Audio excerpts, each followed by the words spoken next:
Hey everyone, welcome back to the Pixelists. I'm Will, and today we're going to be talking about The Legend of Vox Machina, Episode 2. I'm going to be filling you in on all the Easter eggs and little details you may have missed, but before we jump into that, I just wanted to say thank you so much for the support on the first Easter egg video.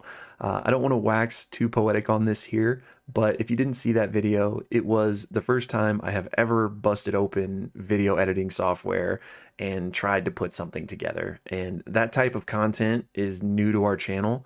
So I was definitely just testing the waters, wasn't sure how it was going to go. And so all the comments, the likes, everything, it meant a lot. So from the bottom of my heart, thank you. And I know this is cliche, but as a small creator, the likes, comments, and subscribes, they really do go a long way. So it is much appreciated. But all right, quick disclaimer. Spoilers. Yeah, thanks, General Krieg's uncle. Yeah, this video is gonna have spoilers. For context, I have seen Campaign 1, Campaign 2, and I'm up to date on Campaign 3. So the little details and Easter eggs I notice are coming from the context of knowing everything in the story. So that being said, spoilery, right? I'm going to try to operate in the gray area of pointing these things out, but not necessarily completely ruining a big reveal per se. Obviously, that's just going to depend on context and what I'm talking about, but I will try to err on that side of things. But, you know, some details are just going to be spoilers, so it is what it is. So yeah, if you want to go in blind to this show, I wouldn't watch this video, but if you're interested in all these little tidbits, let's get going. Okay, first and foremost, we've got this light-haired commander here in the middle being voiced by Felicia Day. And if you are unfamiliar, Felicia Day is one of the people responsible for the fact that Critical Role even exists. So if you didn't know, Critical Role began as a home game for D&D, just friends playing together. And Felicia Day actually approached them and was like, hey, let's turn this into a Twitch show. So she deserves a lot of credit for the fact that we're, you know, domino effect watching this show right now.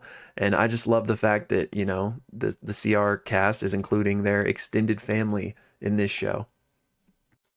Next up, we've got General Krieg warning the soldiers to prepare for a fight because tonight a storm is coming. And as we know, he is the dragon Brimscythe, aka the Iron Storm.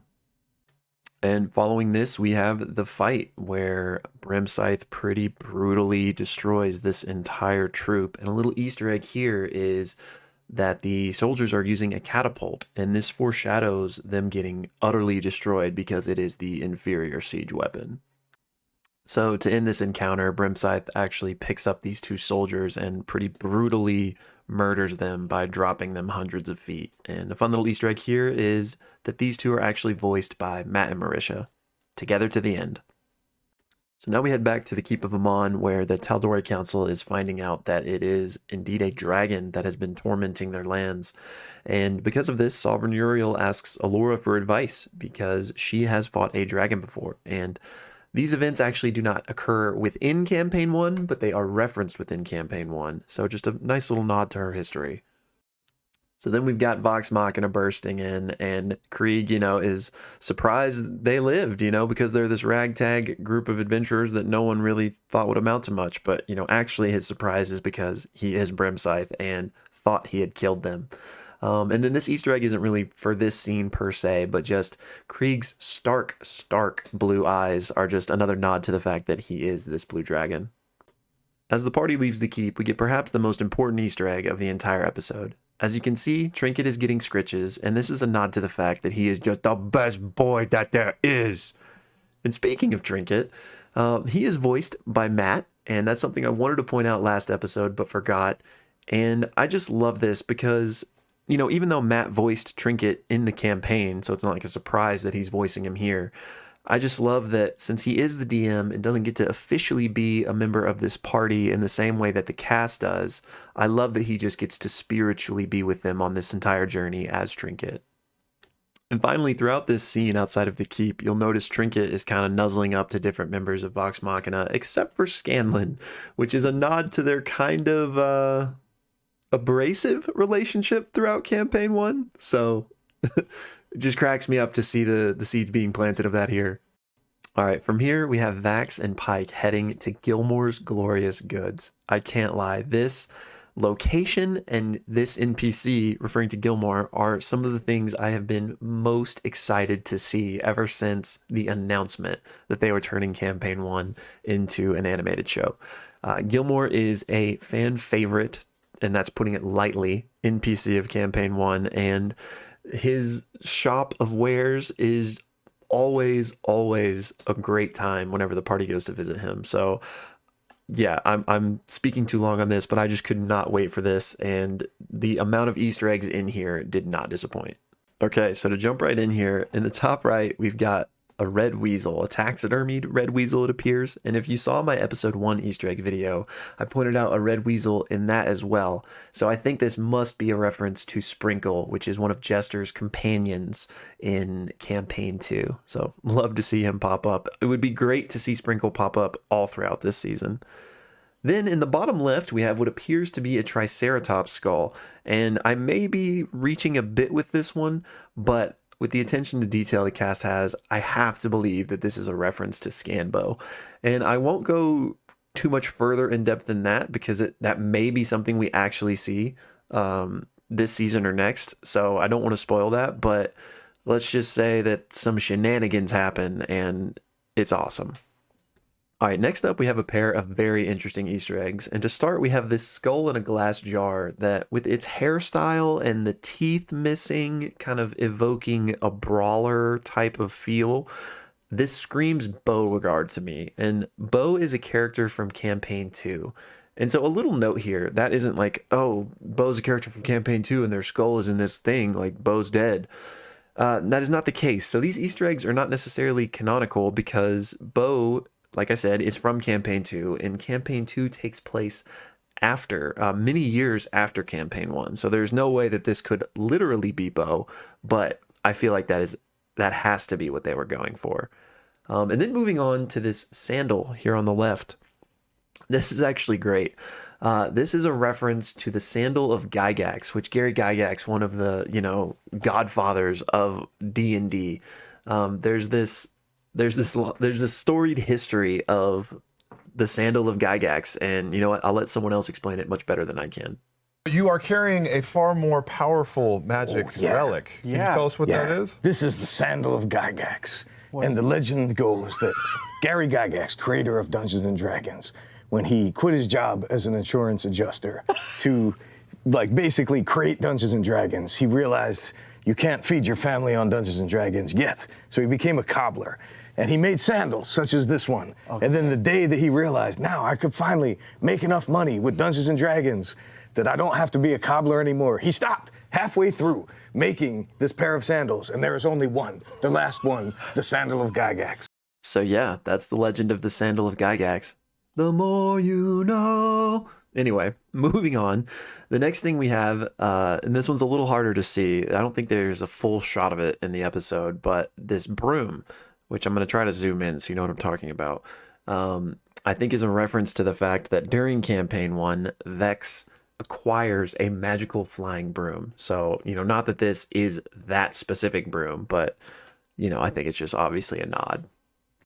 All right, next we have Gilmore finally recognize who has just entered his shop, and he immediately comes over and embraces Vax. And this is just, some seeds being planted for their playful, flirtatious relationship that they will have throughout Campaign 1. Definitely some major flirty vibes here, if you did not pick up on that. I don't know how you couldn't. But yeah, Vaxmore, Gilax, maybe a thing, maybe not. I guess you'll have to watch to see. But also in this scene, I think it's just kind of cool that on the back table there's lots of just fun little trinkets and, alchemical supplies, potions, and I think probably spell components are those things that almost kind of look like little dice. And, just love to see these things that we know to be common in magical shops in D&D. So then as Gilmore is walking back through his shop, tidying up, one of the things he conjures is a copy of Tusk Love up on the mantle. And here we have Pike, giving it a concerning look. And this may be my favorite Easter egg in the entire episode. Tusk Love is a steamy romance novel that Matt introduced during Campaign 2. And so it really is just amazing to see it here, because Gilmore is totally the type of person that would also enjoy Tusk Love. And the little added Easter egg is that, the characters on the front kind of look like a few characters from Campaign 2. And then I don't know if this is necessarily an Easter egg, but the fact that there's a unicorn on the cover as well totally evokes some Geralt and Yennefer vibes from Witcher for me. So that's just chef's kiss. And one other little thing is you'll notice in the background we have the Triceratops skull again. However, I think this is a continuity error because in the previous shot, the skull was facing the other way. So I don't think there's anything deep to uncover there, but just thought it was worth mentioning. So Vax explains to Gilmore that they're up against a dragon and asks, what he may have to assist them. And Gilmore initially offers a 20,000 gold dragon lance, or a lance of dragon slaying, I believe. Something to that effect. But the Easter egg here is definitely a nod to the very popular D&D setting Dragonlance, which I think both Matt and Liam have, expressed their love for. So just a nice little shout out there. So after Vax lets Gilmore know that, yeah, we cannot afford a 20,000 gold Dragonlance, what else you got? Gilmore asks, well, what do you have? And Vax tosses him 2 silver. And I just love the attention to detail here, because if you recall in the first episode, Vax pickpockets somebody in the tavern fight, and after the fight, Vex reveals that there is 3 silver in that bag. They have 3 silver to their name. So Vax gives 1 silver to the boy in the fishing village that ends up dying. So he takes back that silver, but he's kind of holding on to it as a memento. So the only other 2 silver he has, he gives to Gilmore here. And again, just love the attention to detail. And this next part I just found hilarious. It was kind of a blink and you miss it type of moment. But as Gilmore pulls out this Codex Draconia, this old dusty tome, and kind of brushes off the dust, you hear Pike start coughing because she's so short that all that dust is right at her face level. So then at the end of the interaction here, Gilmore is twirling one of the 2 silver between his fingers, which calls back to Vax doing the exact same thing in episode 1 in the fishing village. And I just like to think that maybe Vax was the one that taught Gilmore this in, the time they've spent together in the past. Maybe a stretch, Gilmore could just easily have that skill as well, but kind of my headcanon at least is that maybe that's one of the things Vax taught him. Next up, we cut to Grog and Scanlan just hanging out, kind of looking for Finch. And I love this just because Grog and Scanlan were 2 of my favorite characters in Campaign 1. I loved their relationship, their friendship, their hijinks, just everything. So I love that this is kind of the first peek at a little Grog and Scanlan misadventure. Especially the nice nod with him referring to the brothel, because that is one thing they loved to do together. But also in this scene, we get the second appearance of the Matt NPC. And again, this just makes me so happy. I really do hope that he shows up in every episode. I feel like they have to. But yeah, not much else to really speak on here, but just it's going to bring a smile to my face every time. So shortly after this, Grog and Scanlan have tracked Finch to General Krieg's house, and Scanlan has gone to get the rest of the group, but not before Grog asks him to bring him back a sandwich. And you might be saying, it's a sandwich. What is the Easter egg here? And to you, I will say that you're probably right. This is probably a reach, but I cannot help but notice the copious amounts of mayonnaise on this sandwich. And if you have seen Campaign 1, Grog and mayonnaise have a very intimate relationship, so I thought it was worth mentioning. So the rest of the gang arrives, and they try to get in. Unfortunately, the big bad evil guy of Campaign 1 shows up. A door. Yep, that's right. Vox Machina and doors do not get along. They have a very tumultuous relationship, and I just love that they're putting this in the show. So yeah, we have Scanlan, Keyleth, Pike all trying to open this door. No one's having any success, and I do like that Pike is detecting magic here, and we'll actually get another glimpse of this here in a second, but all 3 people here used a D&D spell to try to get through this door, and they were all unsuccessful. But you know what? That's why every party should have a rogue. So that's why Vax steps up, steals Grog's toothpick, and easily picks the lock, which is just, if you're not familiar with D&D, that is what the rogue class does. They are proficient with thieves' tools, and they are lock-picking all the doors, chests, drawers, and hearts. So just a fun moment to see his class kind of shine through here. And then this is a really quick detail, but as the party finally gets in, they're in awe of the fanciness and the exuberance, the luxuriousness of Krieg's house. And I think that's a nice little, hint at the fact that he is a dragon, which, are these vain creatures of exuberance. And then another little cool moment here that this may be a reach because I have no real basis for it, but hear me out.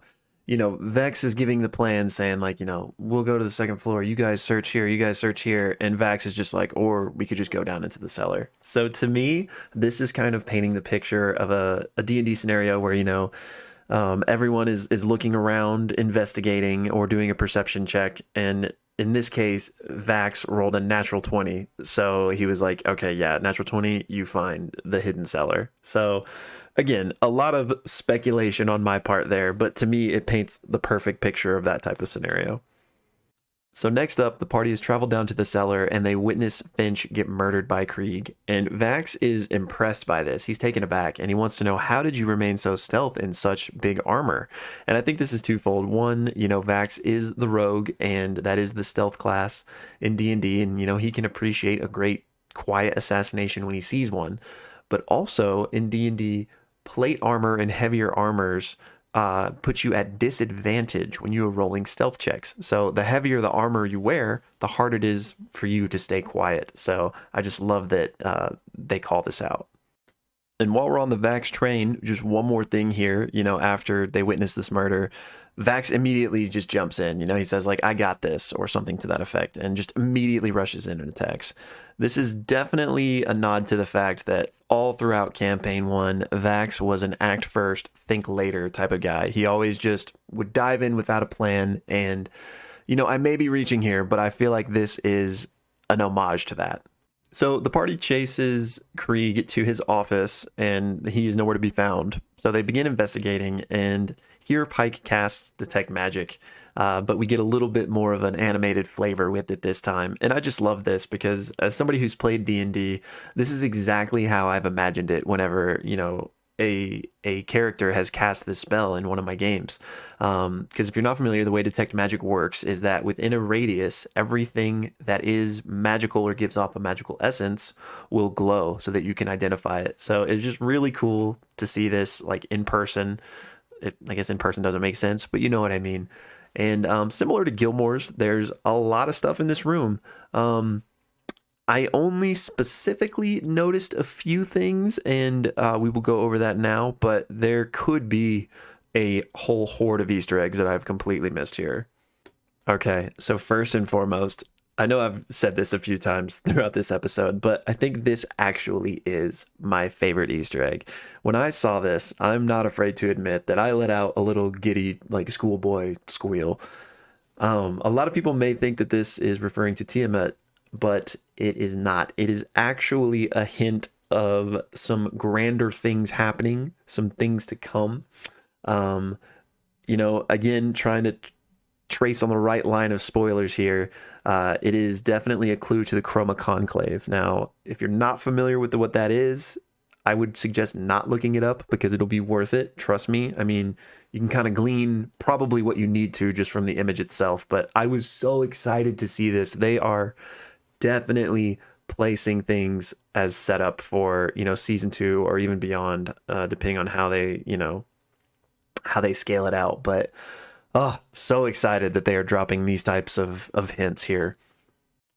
Next, and this is a bit harder to see, but I will try to zoom in on it, is this skull in the background right behind Percy there. This is a Githyanki skull. If you're not familiar with that, they are a race from D&D, and this skull has a history in campaign 1. I think it's we don't see them take it, but that doesn't mean they didn't. So I really hope that kind of happened off screen and we might get some of the moments that happened with this skull later in the campaign, because they were some tense ones and one of my favorite interactions. But yeah, so that skull is an item that in the campaign they stole from Krieg's house when they were in there. And so I just was so stoked to see it on the shelf back there. Okay, this next Easter egg is probably my favorite of the whole episode. Just kidding. Take a shot, right? But no, this probably is my favorite attention to detail Easter egg of the whole episode. This painting here, which if you didn't notice at the bottom is signed Jameson, which this is a deep cut reference to an artist that showed up in campaign 1 that Scanlan even commissions to do a painting to do a painting for him. So I just love that they this was something they didn't need to include at all. Just don't even have an artist's signature or just make something up, right? But instead they choose an artist that literally appeared in the campaign. So I just love this. If you can't tell, fanboying hard, but just beautiful. The painting too. Also, while we're on the painting, not sure if this is a reference or not, but Travis as Grog here, kind of stumbling through the portal just because of, wanting to touch things, is kind of a funny meta reference, because also in campaign 2, Travis's character at one point kind of got into somewhat of a sticky mess because he wanted to touch a fancy painting, let's call it, and he ended up getting teleported somewhere. So kind of a cool parallel, if nothing else.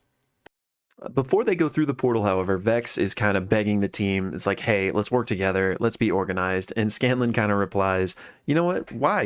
We're Vox Machina. We fuck shit up. And this is just an iconic line in campaign 1. And I just love that they're calling attention to it here. But you know what? Don't take my word for it.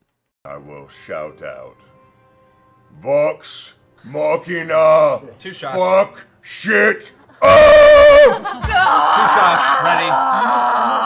Oh, such a great moment. Anyway, the crew goes through the portal, and the first thing they notice is just this enormous treasure hoard of gold. And Vex in particular is all about this. Laura even tweeted that originally they had it storyboarded where Vex stays behind with Percy and Vax and Keyleth, not too concerned about the treasure, but Laura let them know that nope, Vex is obsessed with money and she would be leading the forefront of the charge to go get that treasure. And speaking of the treasure, we get a nice couple of details here. First and foremost, the troll dick that Scanlan is holding. A troll dick is actually an item that the crew really had in campaign 1. It was just trouncing around in their bag of holding for forever, and I think they frequently forgot where it even came from. In campaign 1, they didn't actually get it from Krieg's treasure hoard, but I just love that they're still including it in the show in this way. Also, you can spy in that little, looks like a dice tray amongst the gold, which looks like you can even see a little sleeve of dice, and then perhaps a deck of cards, which may be a deck of many things. So some exciting stuff here. In addition to all the exciting loot, though, Keyleth stumbles upon this shrine type object that has these big orbs in it. And again, for those of you that have seen campaign 1, you know what this is, you know what this is alluding to, but it was so cool to see that eye, which belongs to the character Raishan.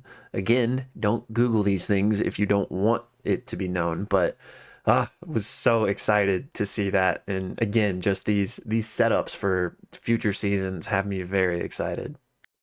But after the shrine crumbles, the fun and games are truly over as Krieg reveals himself as Brimscythe and begins attacking the party.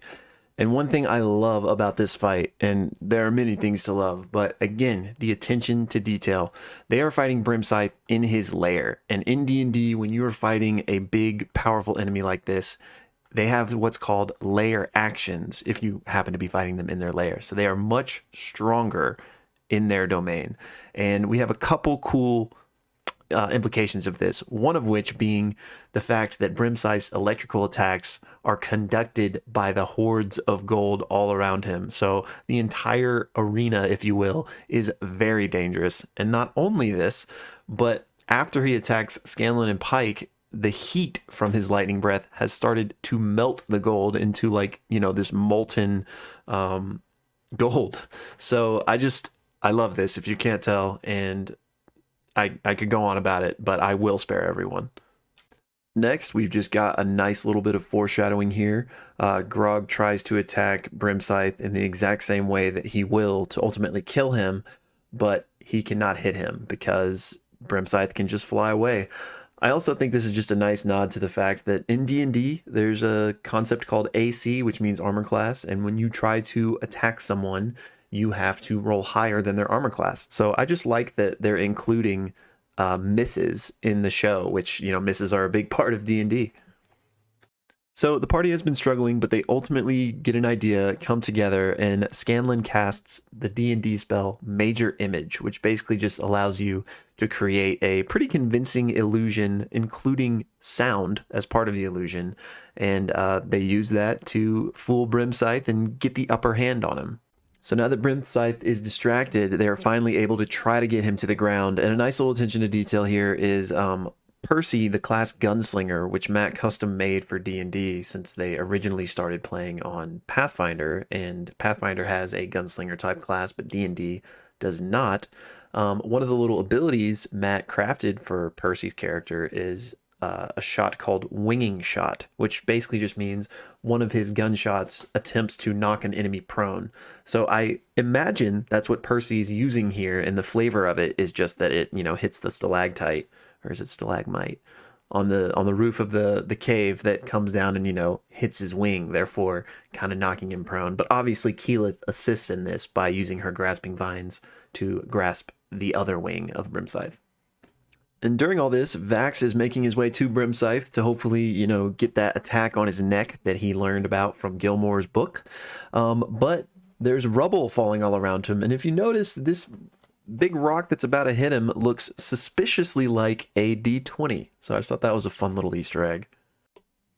Thankfully, Scanlan uses his Scanlan's Hand ability to punch right through the rock, and he grabs Vax and then performs the fastball special, which is like an iconic maneuver where like a bigger, stronger character throws a more nimble one as an attack.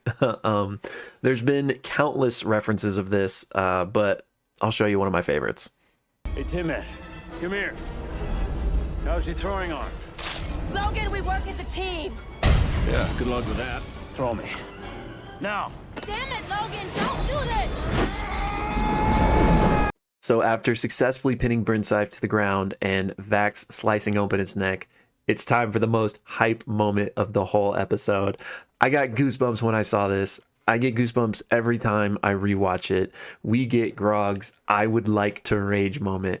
And this is just iconic. It's probably Grog's most iconic line throughout Campaign 1. And if you're not familiar with D&D, it's in reference to his barbarian ability to rage. So every battle, you know, Travis made it a thing where, you know, he says, "I would like to rage." So just so awesome that they included that in the show and didn't even try to, like, you know, no one even cared about, like, what does he mean, you know, "I would like to rage." I know a lot of people speculated that maybe they just will have him raging out, but they won't have him say it. I'm so glad they had him say it, because this was just such a great moment. And for your viewing pleasure, presented without context as to not have any spoilers, here is one of my favorite Grog rage moments in Campaign 1. I would like to rage! So Grog, having rage, sweeps in for the killing blow, the same attack that he missed earlier, now able to hit since they have brought Brimscythe down to the ground, and he just obliterates him. Such a great moment. And then after this, you know, we head back to Amon to talk to Sovereign Uriel and the council.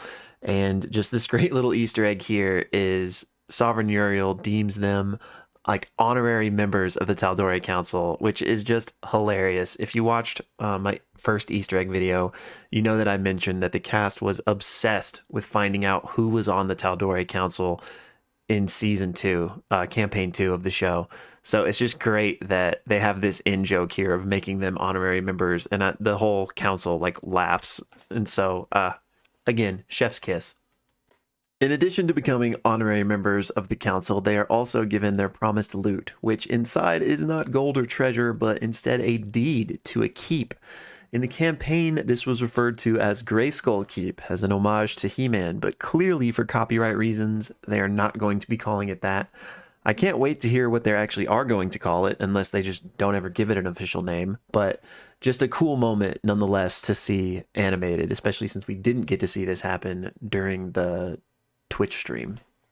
And then this isn't really an Easter egg, but I wanted to include it. I love this moment between Bax and Vex that, kind of just shows the depth of their relationship, that, they really care about each other so much. And this is a big moment for them. They have not had anywhere they could call a home since they were children. So I just love that the show kind of takes the space to have this moment.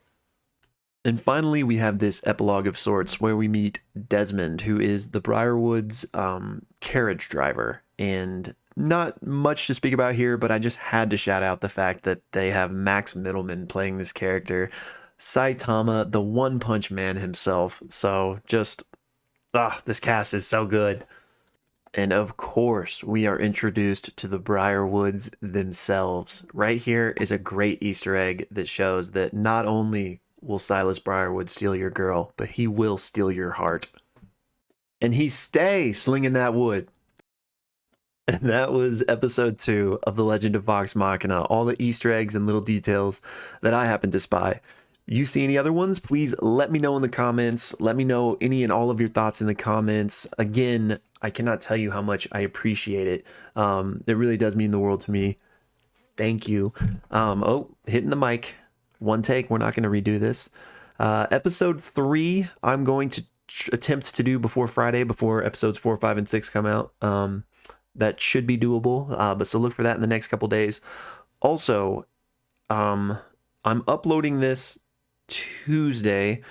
Blake and I are supposed to get together tonight and record our podcast discussing episodes 1 through 3. So if you're interested in that, look out for it. Hopefully it'll be on the channel tonight, tomorrow, aka Wednesday at the latest. And yeah, appreciate all the support, y'all. Hope you have a wonderful week. And is it Thursday yet? / is it Friday yet as well? Bye.